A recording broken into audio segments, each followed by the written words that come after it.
Good afternoon, everyone. It's Monday, it's week 3. So today's skills, if you can see on the screen, we will be going over inferencing, POV, and then we are going to go over actually the questions for Scouts Honor, which was last week's story. Tomorrow and in the days following, we'll be doing the second part. We'll be doing the second story, and we will be going to week 3. So today, what I want to do is go over some notes that we have as far as reading skills, and this is going to help us a lot throughout the entire school year, and especially for the questions we have for today's session. So if you have your 5-subject journal, then I need you to go to tab 3, and it's reading skills. If you are using a 3-subject journal, then you of course go to your second tab. Okay, it's under reading skills. So over here, this is going to be in our notes. If we look at the questions from last time we went over them, we saw and we used the different skills that we saw from our text mapping, from our question mapping. So giving proof, inferencing, point of view. All of these colors and all of these skills are going to be important because it's used so much throughout all the different STAR tests. So one of the skills we have and we're going to go over today would be inferencing. So grab your journal, and at the very top, your title would be inference.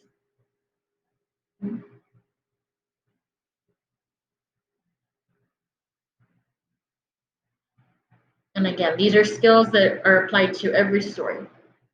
Now, for our inferencing skills, it's our responsibility to think outside of the box. We want to, the author's not going to tell us exactly word for word. This is basically just an educated guess. So my job is to go beyond what the author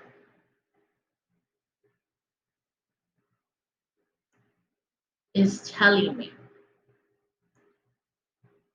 I need to read between the lines. Okay, so I need to read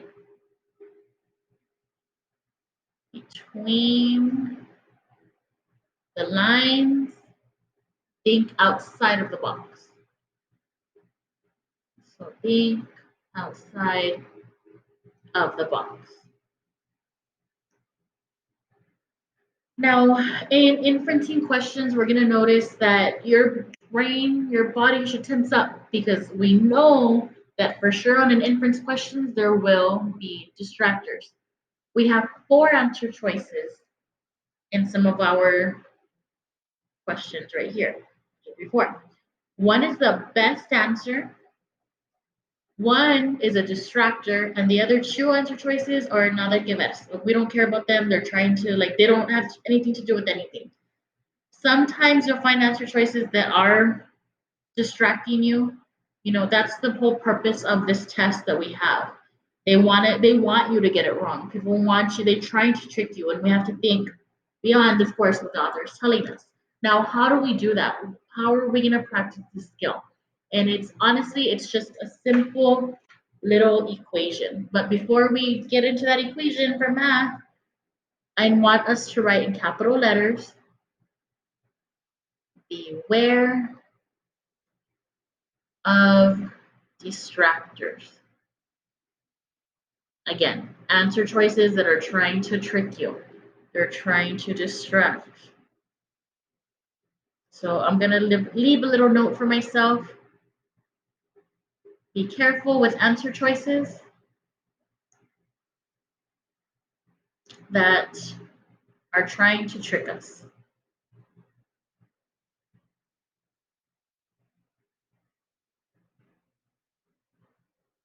Exclamation point, exclamation point.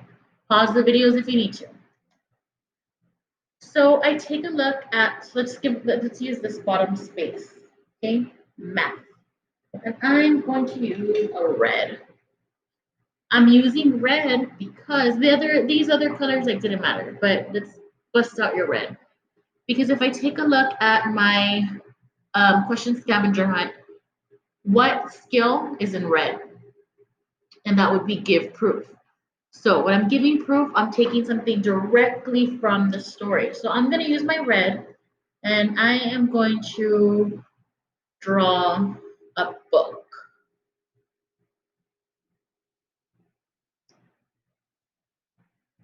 Okay, I have my book.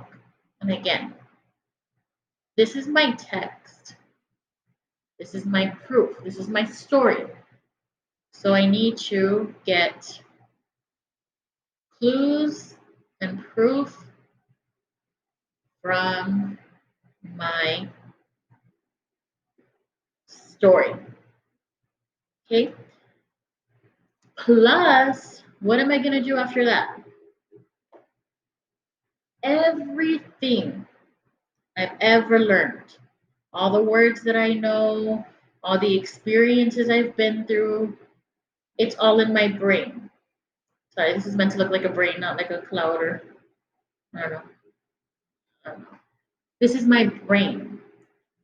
This is called my schema. So everything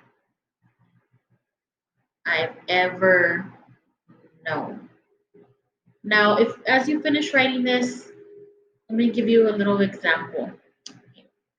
So in my brain, I have a bunch of different filing cabinets, different boxes, and in each box, it has different folders.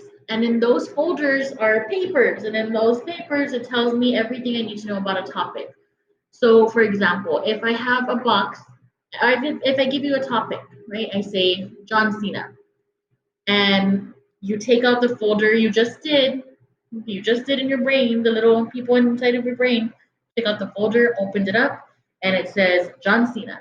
And it might say different things that you've ever learned about him or seen him or images, right? It'll say WWE wrestler, Miss Espinosa's boyfriend.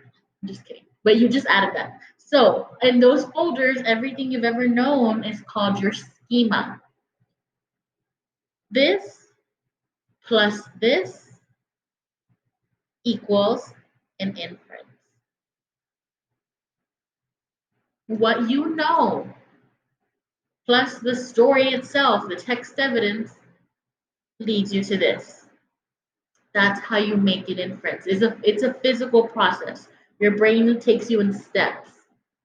Okay, as the better we get at this skill, the less we're going to realize how many steps we're taking to get to that inference, to get to that educated guess. All right, so those are our notes for inference. Pause this video if you need to, and then I'm going to move on to the second page of notes. Okay, my second skill that I am going over today. Okay, I take a look at my question scavenger hunt, and I want us to take a look at point of view. So questions that ask you about who is telling the story. You have to see in their perspective. So if I take a look at my top, I should use pink. So find a pink color if you need it, which you do. And my title is going to be point of view. And again, I'm using the pink because it is the color that I need for my skill. So point of view. I'm only putting my title and then I'm going to switch colors just because the other one is darker. Okay. Now you may have learned this in elementary. So this is just going to be a fairly quick review because I know that again, it was covered in elementary. And that's a skill that is built upon over there. So by the time we get over here to middle school, we already have an idea. Now, there are different points of view. The very first one that I want to go over is going to be first person.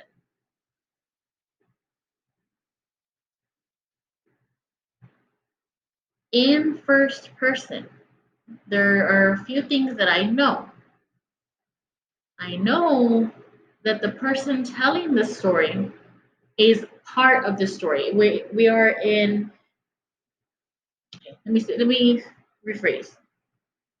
The person telling the story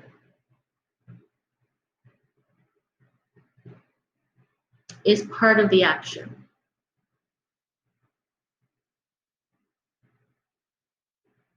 Okay. So from there, I know that main character's thoughts and I know their feelings.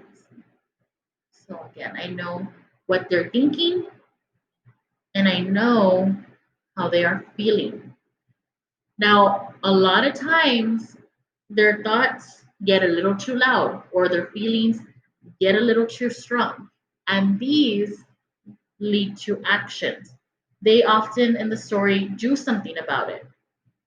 Okay? They lead to actions. But then those actions end up leading to some sort of problem and some sort of conflict. Okay, so it moves on to conflicts in their story. We know how they're feeling about a situation. We know what they're thinking or what led them to that conflict, but that drives our plot. So we know from the previous notes and the previous videos when we discussed plot that usually our conflict is introduced right here in a rising action. Now, what are the actions that continue leading us up through the whole story and eventually an ending? That is how we need to look at this from a middle school perspective. Okay? It's not just asking us, what's the point of view? It's saying, no, how does it affect the story? And there's some keywords in first person point of view. Just, and again, you remember this from elementary, me, my, I, those, all three of those words tell you it's in first person. Okay? The second person point of view is kind of just a continuation from first person, except it brings the audience into the story. So it would be first person plus the audience. Now, if we ever see different shows where they like ask, say, they say, "Where's the map?" or "Where did he go?" or time map. Like for the anybody that's ever watched Saved by the Bell. Okay, so it's audience. It brings them into the story. A lot of our students come in writing with at the beginning of their writing. Have you ever been a time? Um, have you ever experienced a time when this? Well, I have. They ask you a question. Okay, so it just brings you into the story. I'm not going to touch too much on that because second person isn't really tested in sixth grade, at least. I know seventh and eighth grade it might be, but second person, not too much. And finally, I'm going to go on to third person. And third person is when the person telling the story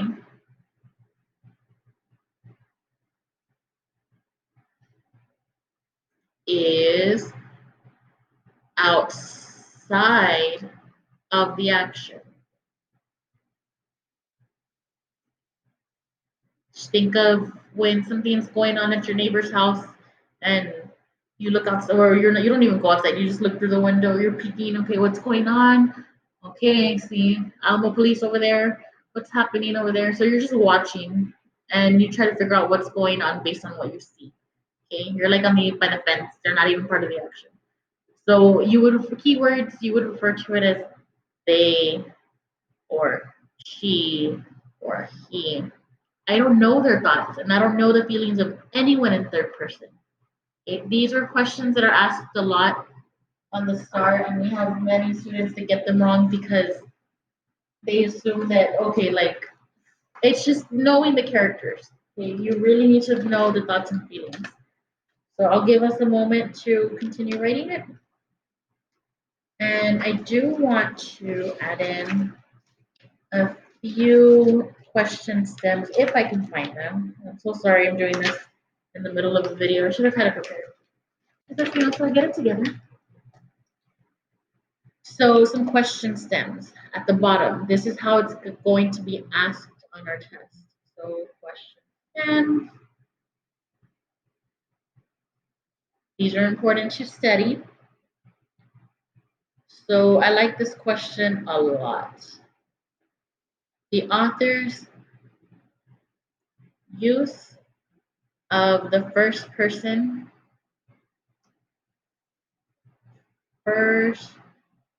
POV enables the reader to do what? Awesome question.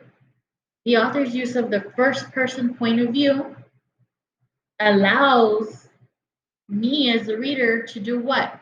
What can I hear? What do I know in first person point of view? The thoughts and feelings of the character. Okay, that's a great question. Same thing, the way that it's asked. It says the first, well, pause this video if you need to copy. All right.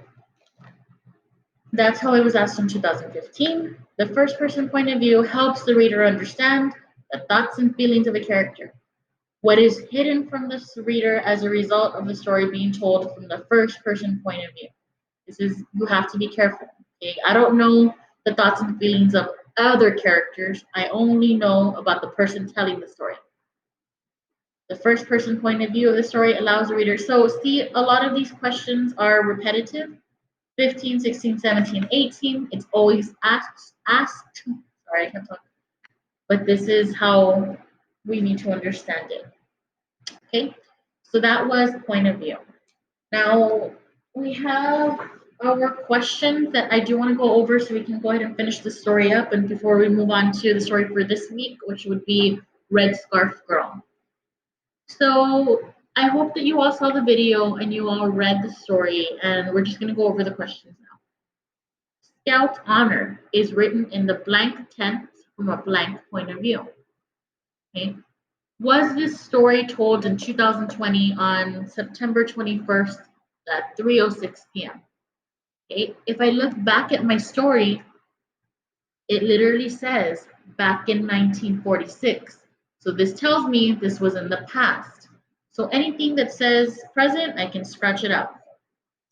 And now a point of view question arises. Was this told in first person or in third person? So if I look back at my story, think about the key words. Back in 1946, when I was 9, I tells me that it's in first person. So my answer would have been A. If I wanted to prove my answer, that first sentence alone, and I'm going to use a red because I'm actually giving proof. I'm getting this directly from the story. Okay, and again, red, I'm taking a sentence out from there.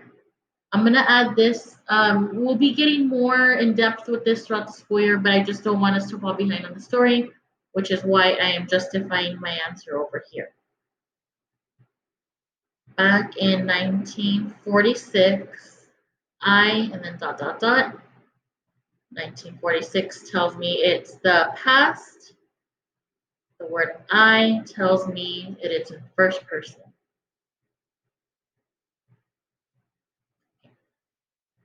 For my second question, which of the following best explains the boy's point of view in the passage below? So this is paragraph 29. This is my text evidence.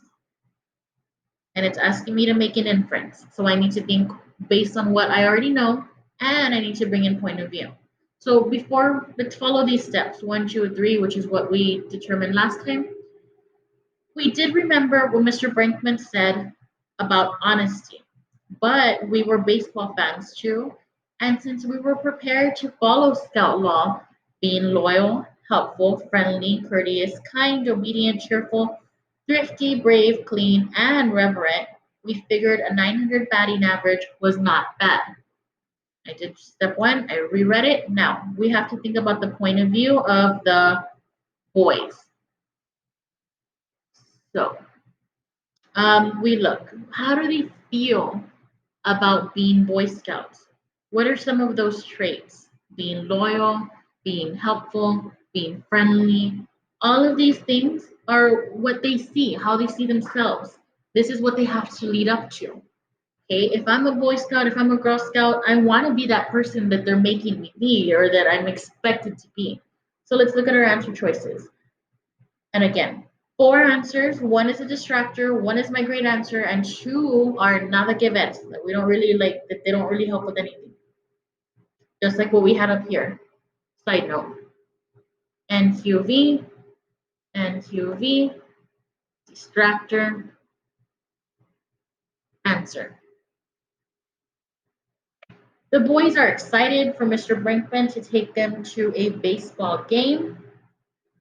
It mentions baseball, but were they actually going to the game? No. So this is a nada que ver. The boys agree that with all of the scout laws except for honesty, okay, they knew they were lying, but does it say right here that they are lying? Not yet. The boys think they are doing good enough to let one offense slide or one offense slide, or the boys think being good baseball players is more important than being good Boy Scouts.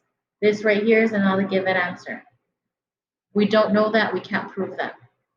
If I look from between B and C, the boys agree that all of the scout laws except for honesty, or the boys think they are doing good enough to let one offense slide.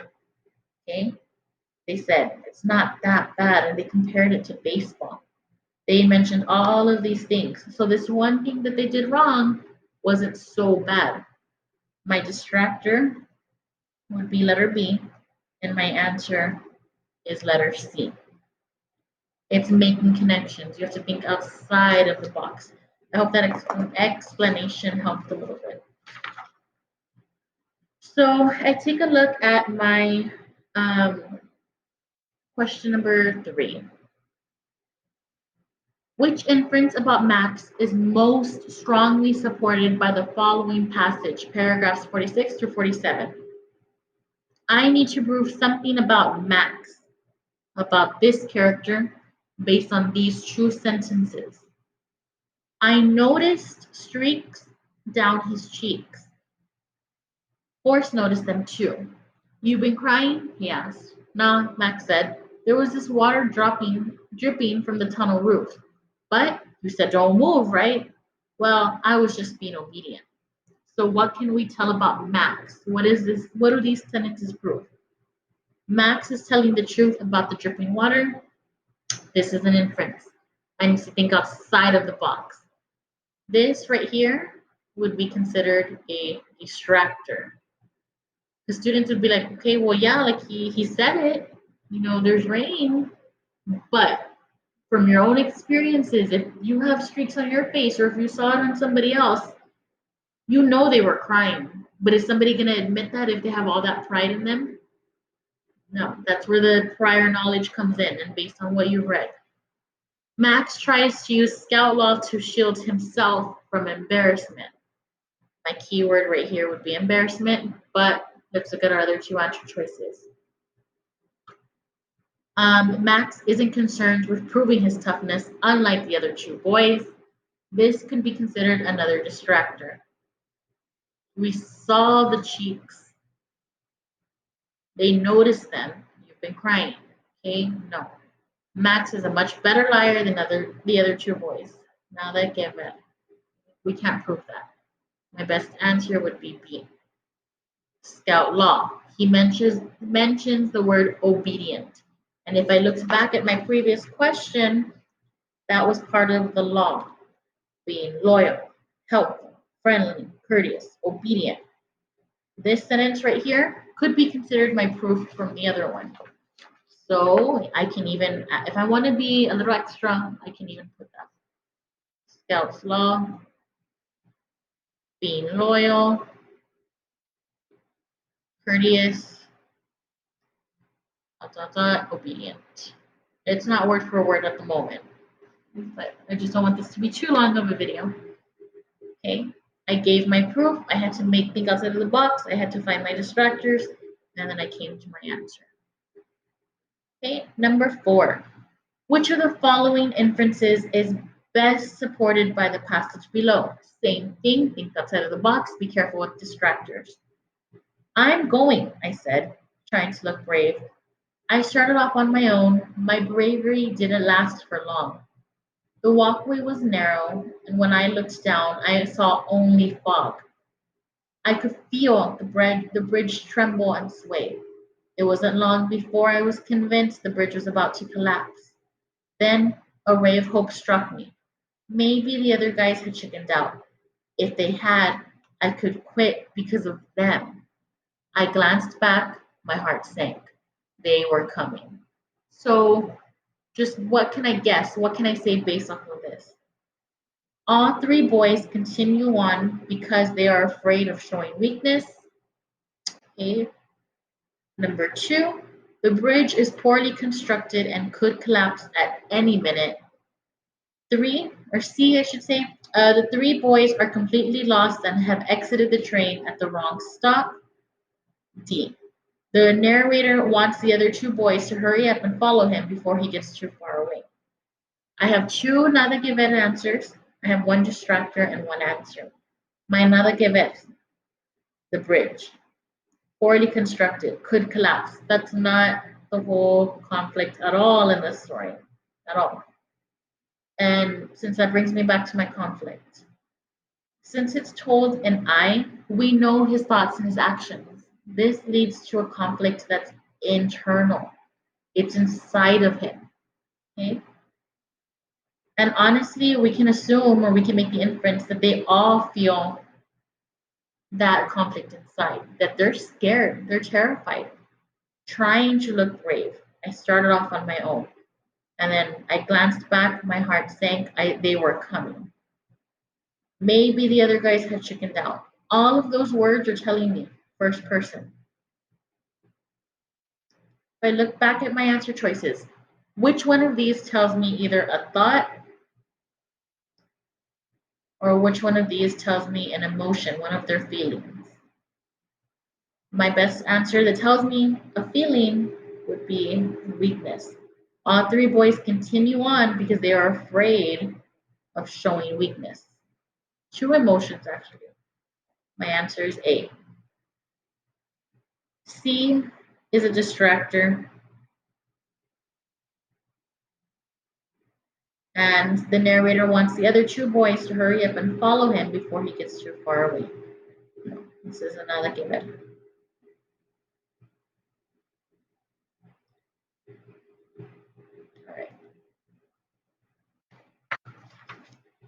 All right. Taking a look at my next one, number 5.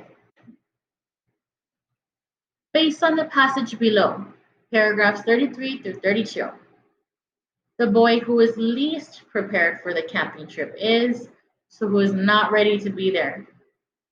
Stuffed in my dad's army surplus knapsack was a blanket, a pillow, a paper bag, 3 white. So it keeps going and going and going.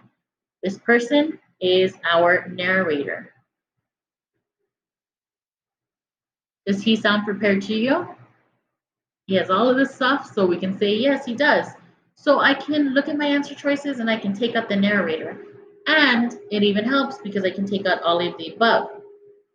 So again, who is the least prepared? Horse arrived next, his arms barely managing to hold onto a mattress that seemed twice his size. And as for food, he had 4 cans of beans jammed into his pockets. He has a mattress, he has beans. Let's look at the next character. Okay, once again, horse. That was horse. Beans and mattress. That's all he came with. Max came last. He was lugging a new knapsack that contained a cast iron frying pan, a packet of hot dogs, a box of crackers, 2 bottles, mustard, celery soda, and candy, and a hatchet. This is just looking at the story. Who would be most prepared for something like that? Max would be more prepared, and it's asking for the least, so we know my answer would be horse. Easy. Yeah. Just for showing purposes, nada que ver, narrator, and all of the above. Wrong. Max was my distractor. Too busy thinking about hot dogs. That's, I'm hungry and Tootsie Rolls. All right. Which of the following passages most strongly supports the answer to question 5? So you won't see these types of questions on the STAR test. Like they're not gonna ask it like that at least, or to they're not gonna tell you to depend on an answer from here. So yeah,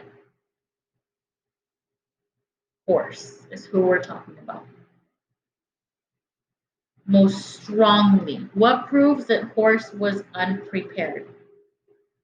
These questions are just making you think backwards, go back, critical thinking. So if I were to look, five, my answer.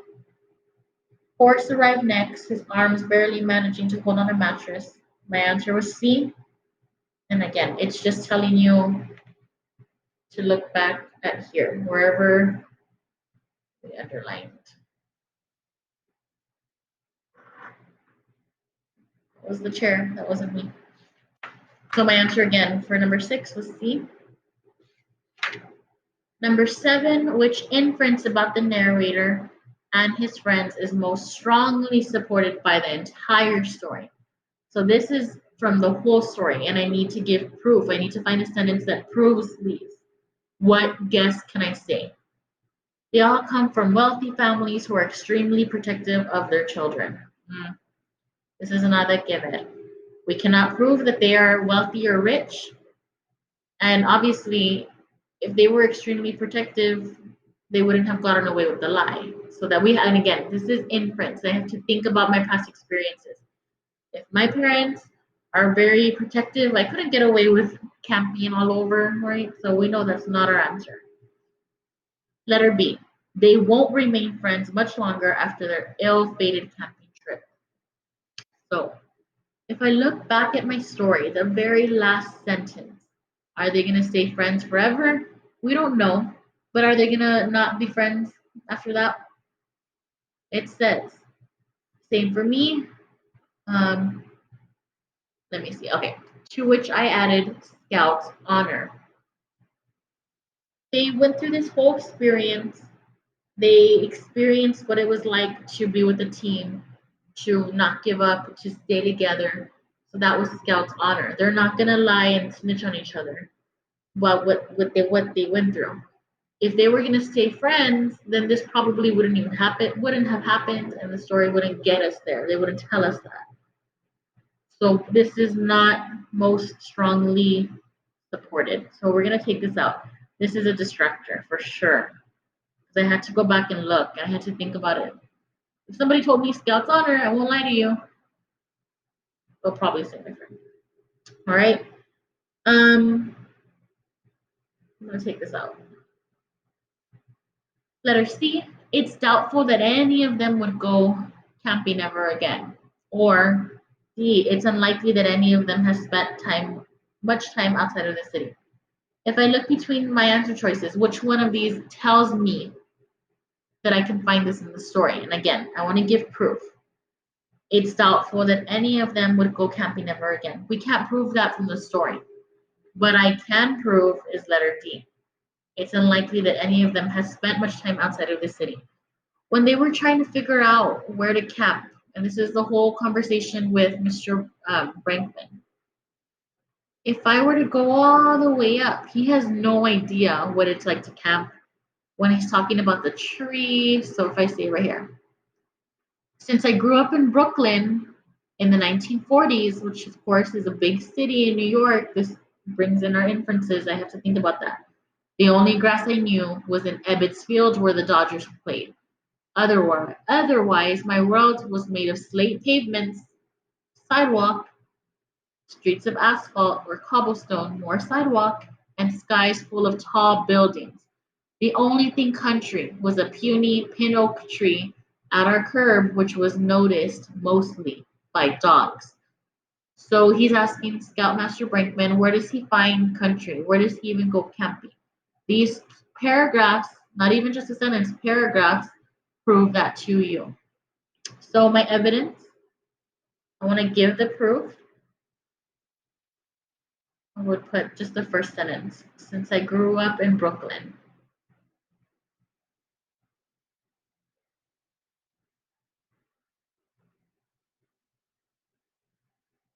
Okay.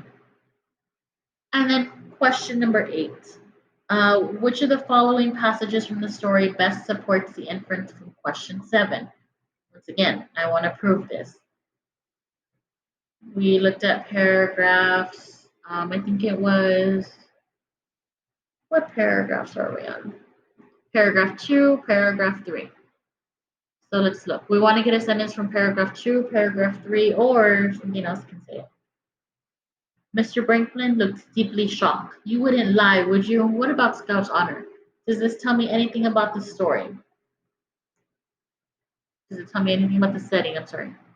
No, it does not. So we know that's not our answer. We approached a grove of trees. Wow, Horse exclaimed. Country. So we see the word country, just like how the narrator asked Mr. Brinkman, where can I find some country? He was in wow. Another character, it's not even just the narrator, it's even his friends. Okay, so this is a possible answer. This is another give it, by the way. With the subways running slow, it took hours to get home. When we emerged from High Street Station, it was close to midnight. This tells me about setting, but it tells me nothing about them experiencing the country. Horse said, only thing we have to promise is not to tell Mr. Brinkman. Nada, nada. I said nothing. Nada que ver. My answer is B. Pause it if you need to. We're going to move on. Okay. Question number 9. This is just asking us about plot. Okay. We have my beginning, which is my exposition. I have my rising action, where the conflict starts. I have my climax, and I have my turning point right before it. Turning point right there. Climax most interesting. My falling action, and my resolution.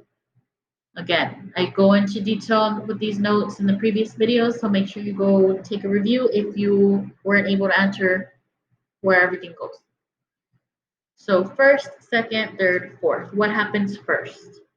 The boys crossed the George Washington Bridge into New Jersey. So this is basically our middle. So it would be somewhere between, like right here and right here. The narrator discovers that his comic books have been ruined by water damage. Horse leaves his mattress on the subway platform unattended. Max and Horse assemble a lean-to and finally get it to stand successfully.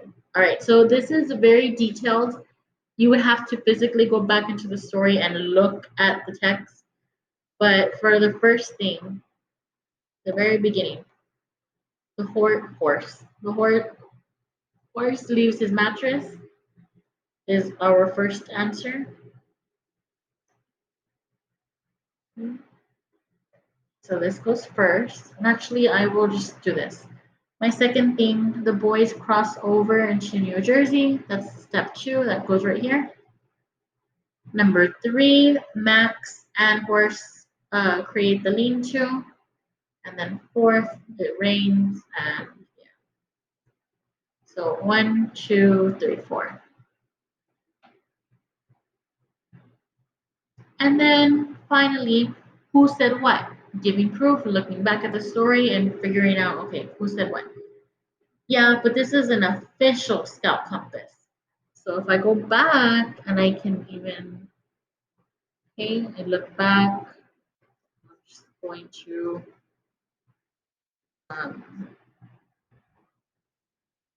oh, struggle's real. Well, there you go. My story, yeah. Okay, Max said this. You saying I'm the one who's tough? This would be Horse. Okay, I admit it. I'm not as tough as you guys. I give up. The I, the I, the I. We know the narrator saying it. You wouldn't lie, would you? Scout's honor, Mr. Brinkman. And that is it for today. So, if you have any questions, I'm here. Just send me an email, clarissa.espinosa@psjaist.us. Please visit my website if you need anything. Reach out and till tomorrow's video. Thanks, guys.